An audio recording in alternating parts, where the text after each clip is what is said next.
السلام علیکم ورحمۃ اللہ وبرکاتہ۔ امید ہے آپ سب بہنیں خیریت و عافیت سے ہیں۔ اللہ تعالیٰ آپ سب کو اپنے حفظ و امان میں رکھیں، خیریت و عافیت سے رکھیں، زندگی عطا فرمائیں، اور اللہ تعالیٰ ہم سب کو رمضان المبارک نصیب فرمائے، اور اللہ تعالیٰ اس رمضان کی مبارک سے ہماری مغفرت فرمائے اور ہمیں اپنے نیک اور صالحین بندوں میں سے ایک بنا لے۔ اللہ تعالیٰ ہمیں ایسا خیر و برکت والا رمضان عطا فرمائے، آمین۔ سورہ انعام آیت نمبر 94 سے شروع کرتے ہیں۔ نحمدہ و نصلی علی رسولہ الکریم، اما بعد فاعوذ باللہ من الشیطان الرجیم، بسم اللہ الرحمن الرحیم، رب اشرح لی صدری ویسر لی امری واحلل عقدۃ من لسانی یفقهوا قولی، رب زدنی علما، اللہم فقہنا فی الدین، رب یسر ولا تعسر وتمم بالخیر۔ تو اس دن ہم دیکھ رہے تھے کہ اللہ پر جھوٹ باندھنا اور اللہ کی آیتوں کا انکار کرنا دو الگ چیزیں ہیں۔ تو غیر الحق یعنی کہ جھوٹ، یعنی کہ وہ جو اللہ تعالیٰ کی طرف سے نہیں آیا وہ کہنا جھوٹ ہے، اور اللہ تعالیٰ کی آیتوں کا انکار کر دینا وہ کفر ہے۔ اور پھر اللہ تعالیٰ کی شان جیسی ہی، اس جیسی محبت یا اس جیسی ہی تعظیم یا اس کی صفات میں کسی اور کو شریک کرنا وہ شرک ہے۔ تو اللہ تعالیٰ ہم سب کو ان برائیوں سے محفوظ رکھیں۔ آج کے آیت دیکھتے ہیں۔ وَلَقَدْ جِئْتُمُونَا فُرَادَىٰ كَمَا خَلَقْنَاكُمْ أَوَّلَ مَرَّةٍ، اور البتہ تم آؤ گے نہ ہمارے پاس، فرادا فردن فردن، یہ جمع ہے فرادا فردن کی، یعنی کہ اکیلے اکیلے، کما جیسا کہ خلقناکم اول مرہ۔ اس میں بھی ہمارے لیے بہت بڑی سیکھ ہے کہ اللہ تعالیٰ جب پیدا کرتا ہے تو اکیلا ہی دنیا میں آتا ہے ہر انسان، اور جب اس دنیا سے رخصت ہوتا ہے تو اکیلا ہی، اور اسے قبر میں بھی اکیلا ہی ڈالا جائے گا، جب اٹھایا جائے گا تو اکیلا، سوال جواب ہوں گے تو اکیلے اکیلے۔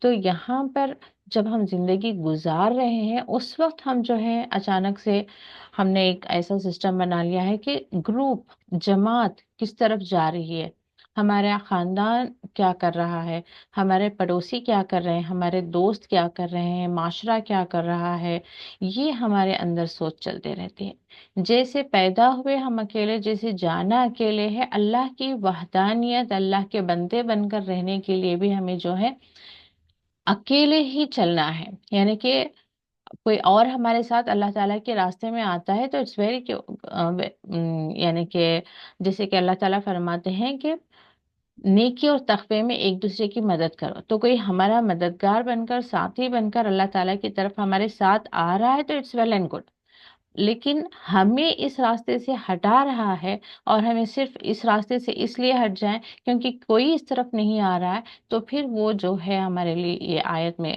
سبق ہے کہ ہمارا زندگی یہاں پر جینے کے لیے جو لوگ ہمارے آس پاس ہیں، جو سسٹم ہے، وہ اس لیے ہیں کہ ہم اللہ تعالیٰ کے بندے بن کر رہنے میں ہمارے لیے مددگار ثابت ہوں، ہمیں ان سے فائدہ اٹھانا ہے اللہ تعالیٰ کے بندے بنے رہنے کے لیے، اور اللہ تعالیٰ جیسی زندگی بتا کر ایسی زندگی گزارنے کے لیے۔ ہمیں یہ نہیں کرنا ہے کہ ان کی خوشی کی خاطر ہم اللہ تعالیٰ کا راستہ چھوڑ کر اس طرف چلے جائیں۔ اب مثال کے طور پر سب سے پہلے اب دیکھیں، ایک بچہ دنیا میں آتا ہے تو اس کے لیے والدین کو سپورٹ بنا کر کھڑا کرتا ہے، اس لیے کہ وہ اس کو اللہ تعالیٰ کا دین، اس کی تربیت دیں، اسے کھلانا پلانا، اس کی پرورش کرنا، اس کی پروان چڑھانا کس طریقے سے کہ وہ اللہ تعالیٰ کا بندہ بنے۔ تو وہ والدین اس وقت تک اس کے لیے بلیسنگ ہیں، اس وقت تک کے لیے وہ اللہ تعالیٰ کی رحمت ہے، نعمت ہے، جب تک کہ وہ اسے اللہ تعالیٰ کے راستے پر چلنے کے لیے گائیڈ کر رہے ہیں۔ اب جس دن والدین اللہ تعالیٰ کے راستے سے اسے روکیں، کوئی اور راستہ بتائیں، تو پھر اللہ تعالیٰ وہاں پہ بھی منع کر دیتا ہے، یعنی کہ ہم پر فرض نہیں ہے اس طرح کی باتوں کو اللہ اپنے والدین کو کی فرما برداری کرنا، تو وہاں پر آ کر ہمیں رک جانا چاہیے۔ تو ایسے ہی اب پھر ایک اگلا ہمارا زندگی کا ایک امپورٹنٹ ٹرننگ پوائنٹ آتا ہے، جہاں پہ ایک